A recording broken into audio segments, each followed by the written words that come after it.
when Vladimir Putin launched his brutal war against our ally Ukraine. She once again parroted Kremlin talking points about so-called provocations by NATO. She repeated Russia propaganda claims that the U.S. had set up secret bioweapons labs in Ukraine and argued that the U.S., not Russia, is responsible for Putin's nuclear brinksmanship. This is the nominee for our intelligence agencies, not the Kremlin's. This is our nominee, Tulsi Gabbard.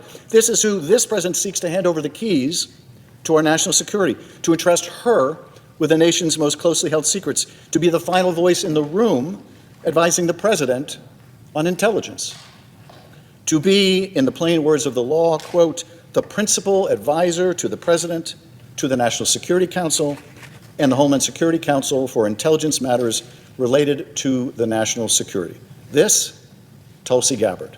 This nomination is not just unwise, it is dangerous. Make no mistake, Ms. Gabbard is entitled to her own personal opinions. She can apologize for Assad or Putin or any other murderous dictator to her heart's content. But we're not considering Ms. Gabbard for some position in which her bizarre fondness for foreign despots is beside the point. She is not the nominee for Postmaster General. We're considering her for one of the most important jobs in our intelligence community. And for that, Tulsi Gabbard is a walking five-alarm fire and must be rejected, must be. There is a reason the Director of National Intelligence must have the confidence of both the intelligence professionals that oversee and the nonpartisan that they oversee in the national security establishment. Because the job requires accountability. It requires trust. It requires truthfulness.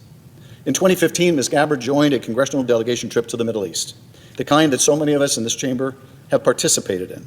She visited a Turkish town near the Syrian border, where countless refugees were sheltering.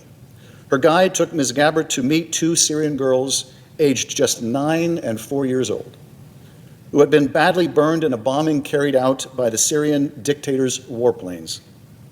The children's parents had been killed in that attack. These brave, small children told their story to the then Congresswoman.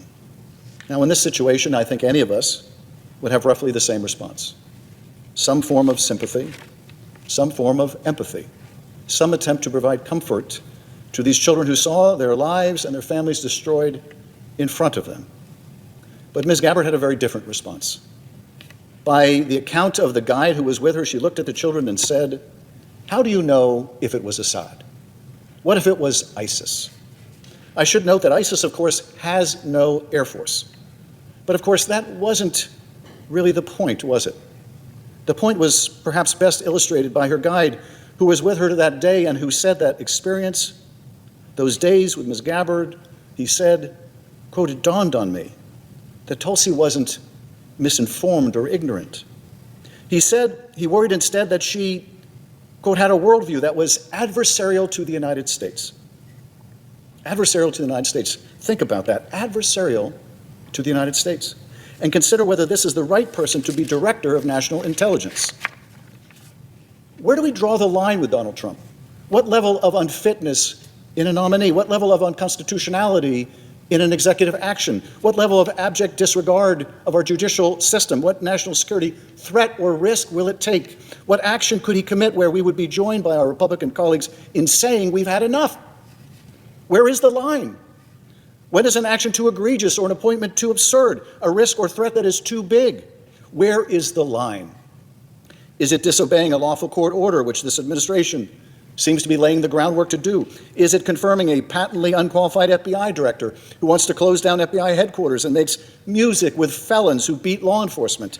Is it a director of HHS who doesn't believe in vaccines, or a director of national intelligence who has sought to undermine vital intelligence operations, and whom the Russians and others viewed as aligned with them instead of with us? Where is the line? Because for me, that line has been crossed a long, long time ago.